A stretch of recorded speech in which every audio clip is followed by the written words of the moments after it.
আসসালামু আলাইকুম। Hello everyone. আশা করি সকলেই ভালো আছেন। আমি আপনাদের দোয়া আশীর্বাদ আলহামদুলিল্লাহ ভালো আছি। ৳২৫,০০০ মধ্যে ৫ টা সেরা ক্যামেরা স্মার্টফোন নিয়ে আজকের ভিডিওটা সাজানো হয়েছে। যারা স্মার্টফোন দিয়ে ভিডিওগ্রাফি করবেন, ফটোগ্রাফি করেন, তাদের জন্য আজকের ফোনগুলা সেরা চয়েস হতে পারে। এখানে মোটামুটি স্যামসাং এর ফোনও আছে। তো যারা স্যামসাং লাভার আছেন, তারা কন্টিনিউ করতে পারেন। এবং যারা ব্র্যান্ড ভ্যালু দেখেন না, আমার পরামর্শ অল টাইম মানেন, এরকম অনেকেই আছেন আপনারা। তো তারাও ভিডিওটা কন্টিনিউ করতে পারেন। তো চলুন শুরু করা যাক। তার আগে এখনও যারা চ্যানেলটা সাবস্ক্রাইব করেন নাই, দয়া করে চ্যানেলটা সাবস্ক্রাইব করবেন। ভিডিওটা ভালো লাগলে মাস্ট বি লাইক করে যাবেন। তার আগে একটু সময় আপনাদের নষ্ট করি। পিছনে ব্যাকগ্রাউন্ডের অবস্থা দেখেন, কি অবস্থা, টিনের বেড়া দেখা যাচ্ছে। কিছু করার নাই। ঢাকা থেকে যখন আমি শিফট করছি তখন খালি হাতে শিফট করছি, কিছু নিয়ে আসিনি। তো আগে যে ক্যামেরা দিয়ে শ্যুট হইতো সেটাও চুরি হয়ে গেছে। প্লাস একটা ভিডিও তো দেখছিলেন যে টেকনো স্পার্ক 20 প্রো, ওই ফোনটাও চুরি হয়ে গিয়েছে। তো এরপরে অভাব চতুর্মুখীভাবে এতটাই ঘিরে ধরছে যে না কিনতে পারতেছি ক্যামেরা, না কিনতে পারতেছি একটা ভালো ফোন। তো প্রিয় দর্শক, অনেকেই নক দিছিল যে আশরাফ ভাই আপনার ভিডিওগুলো অনেক মিস করি, তো অন্তত হাজিরা দেন। আমি তাদেরকে খোলামেলা আলাপ করছি, এখানে লজ্জার কিছু নাই। তো বলছি যে টাকা পয়সা নাই, এই অবস্থায় আছি, তো কিভাবে কেমনি কি কন্টিনিউ করব। বলে যেটা আছে ওইটা দিয়ে কন্টিনিউ করেন, আপনার ভয়েস শোনা যাবে। তো বললাম হ্যাঁ। বলে তাহলে চলে আসেন। তো চলে আসছি। অনুপস্থিতি থাকার চেয়ে একটু উপস্থিত আছি। তো একটু কিছুদিন মানায় নেওয়ার চেষ্টা করেন, ইনশাল্লাহ সামনে আবারও আপগ্রেড করব সব কিছু। তো ১ নম্বর সিরিয়ালে যে স্মার্টফোনটার কথা বলতে চাই সেটা হচ্ছে টেকনো স্পার্ক 40 প্রো প্লাস। এটা 6.78 ইঞ্চের অ্যামোলেড প্যানেল আছে, 144 হার্জের রিফ্রেশ রেট আছে, আর এটার ডিসপ্লেকে প্রোটেকশন করতেছে Corning Gorilla Glass 7i। RAM এবং স্টোরেজের কথা বলতে গেলে 8/128 এবং 8/256 জিবি ভ্যারিয়েন্টে পাওয়া যাবে। প্রসেসর হিসেবে আছে মিডিয়াটেক হেলিও G200। ক্যামেরা সেকশনে আছে 50 মেগাপিক্সেলের প্রাইমারি সেন্সর, 2 মেগাপিক্সেলের ডেপথ, 2 মেগাপিক্সেলের ম্যাক্রো এবং 13 মেগাপিক্সেলের একটা ফ্রন্ট ফেসিং তথা সেলফি ক্যামেরা। এইটার ক্যামেরা ভাই দুর্দান্ত। আমি স্ক্রিনে কিছু স্যাম্পল দিয়ে দিলাম, ওইগুলো দেখে নেন যে কতটা শার্পনেস, কতটা ডিটেলস ধরে রাখতে পারে। আর এই ফোনটা আমার ছোট ভাই ইউজ করে এখনও, দুর্দান্ত লেভেলের ভাই। আসলে আকাশের দিকে যখন কড়া রোদের ভিতরে, আকাশে যখন কড়া রোদ থাকে, তখন যদি ক্যামেরাটা উপরের দিক ধরা হয় তাহলে হাইলাইটটা মানে ব্যালেন্স করতে গিয়ে হিমশিম খায়া যায়। কিন্তু টেকনো স্পার্ক 40 প্রো প্লাস আপনার ক্যামেরার উপরে প্রথমে কি থাকে, গাছ না? তো গাছের পরে হচ্ছে আকাশ দেখা যাওয়ার কথা। সেটা গাছগুলো এতটাই পারফেক্টভাবে আকাশ থেকে আলাদা করে, সেটা দেখলে না দেখলে বোঝা যাবে না। পুরাই জোস লেভেলের ক্যামেরা ভাই। তবে যারা ফ্রন্ট ফেসিং তথা সেলফি ক্যামেরা দিয়ে ভিডিও শ্যুট করেন তাদেরকে একটু হতাশ করতে পারে। তা আমি টেকনো স্পার্ক 40 প্রো প্লাস এইটার ক্ষেত্রে আশা করছিলাম যে অন্তত 32 মেগাপিক্সেল দিয়ে আসবে, কিন্তু আসে নাই। টেকনো স্পার্ক 20 প্রো এটা যদি পায়া নেন এখনও কিনা নেবেন চোখ বন্ধ কইরা। বলবেন ভাইজান ওইটা তো পুরানো হয়ে গেছে। হ্যাঁ, একটু পুরাতন হয়েছে, কোনো সমস্যা নাই।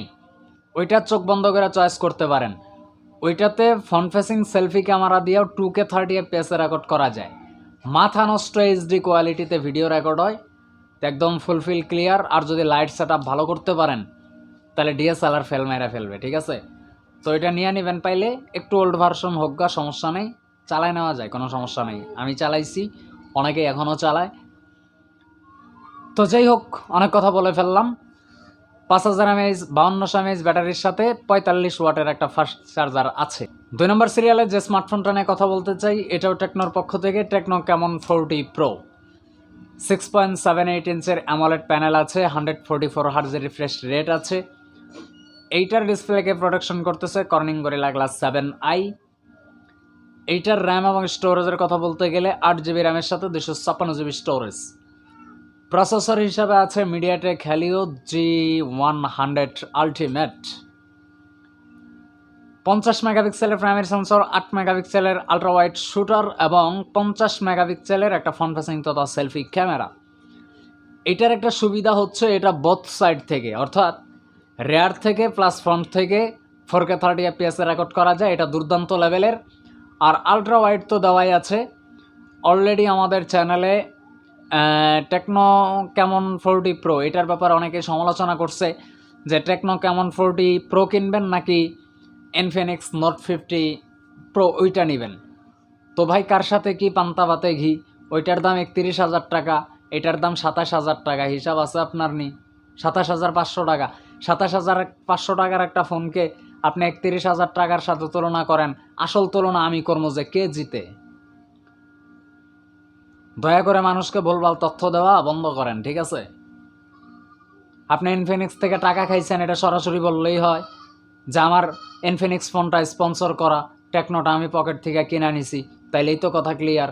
জাতি বুঝা নিত যে আপনার মধ্যে গন্ডগোল আছে না, ফ্রেশ মনে কথা বলতেছেন। কিন্তু ইনফিনিক্সের টাকা খাইয়া টেকনো ভালো ফোনটাকেও বদনাম করবেন, রিয়েলমির থেকে টাকা খাইয়া অপ্পোর ভালো ফোনটাকেও বদনাম করবেন, এই জন্য কি ইউটিউবার হয়েছেন? এটা তো ঠিক না ভাই, এগুলো বাটপারি বন্ধ করেন। আপনার একটা ভুল সাজেশনের কারণে একটা মানুষ পুরা 20,000 টাকা জলে ফেলবে, তখন তার ইচ্ছা করবে ফোনটা বিক্রি করে ফেলি, তখন তো সে বিক্রি করতে পারবে না, তখন 5,000 টাকা লসে বিক্রি করতে হবে। এই 5,000 টাকা কে দিবে? আপনি দিবেন? আমি দিব? আপনার আব্বা দিবে? তো দিবে কে? এটার দায়ভার কে? অতএব দায়িত্ব পালন করতেছেন আপনি, ব্যাকগ্রাউন্ড থেকে সামনে থেকে ফেস ক্যাম দিচ্ছেন, মানে আপনি প্রত্যেকটা অডিয়েন্সের মাথা, প্রত্যেকটা অডিয়েন্সের গার্ডিয়ান। আপনি সঠিক পরামর্শ দিবেন। যেভাবে একটা বাবা তার সন্তানকে ভুল পথে চালিত করতে পারে না, আপনি ঠিক সেই দায়িত্বটা আমানতের সাথে পালন করেন। বাটপারি ভণ্ডামি বন্ধ করেন।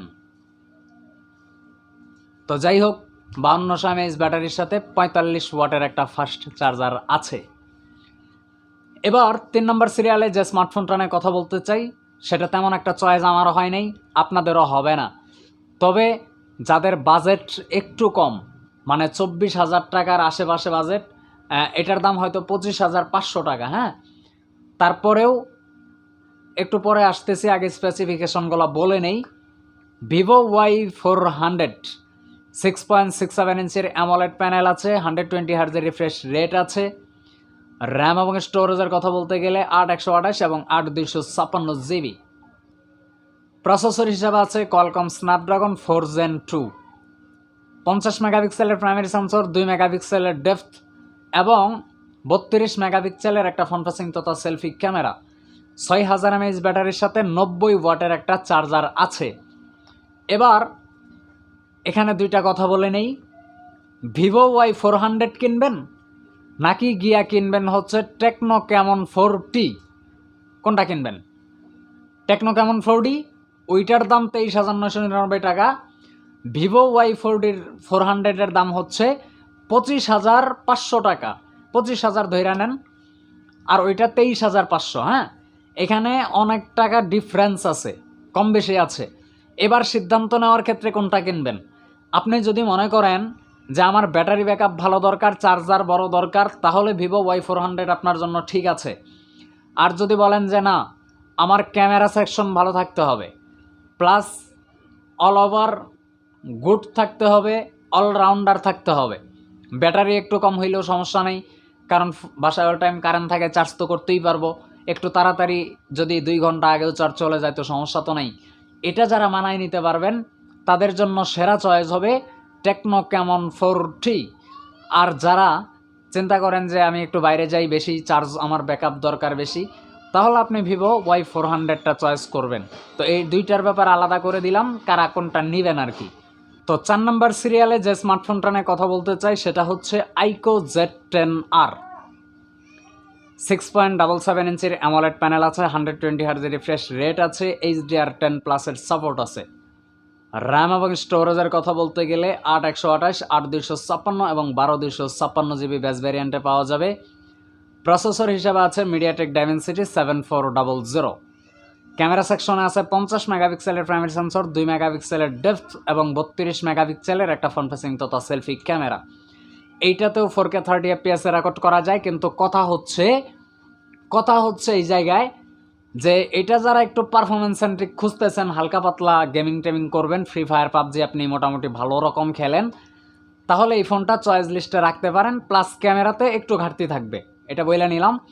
ক্যামেরাতে কোয়ালিটি একটু খারাপ হবে গত যেই ফোনগুলো আলোচনা করে আসলাম ওইগুলার চেয়ে। তো যদি পারফরমেন্সের দিকে বেশি ফোকাস থাকে তাহলে নিয়ে নিতে পারেন, কোনো সমস্যা নাই। আর যদি ক্যামেরার প্রতি মেইন ফোকাস থাকে তাহলে অন্যগুলা চয়েস করেন, এটাই ভালো হবে। 5 নম্বর সিরিয়ালে যে স্মার্টফোনটা নিয়ে কথা বলতে চাই সেটা হচ্ছে স্যামসাং F36। 6.7 ইঞ্চির সুপার অ্যামোলেড প্যানেল আছে, 120 হার্জের রিফ্রেশ রেট আছে।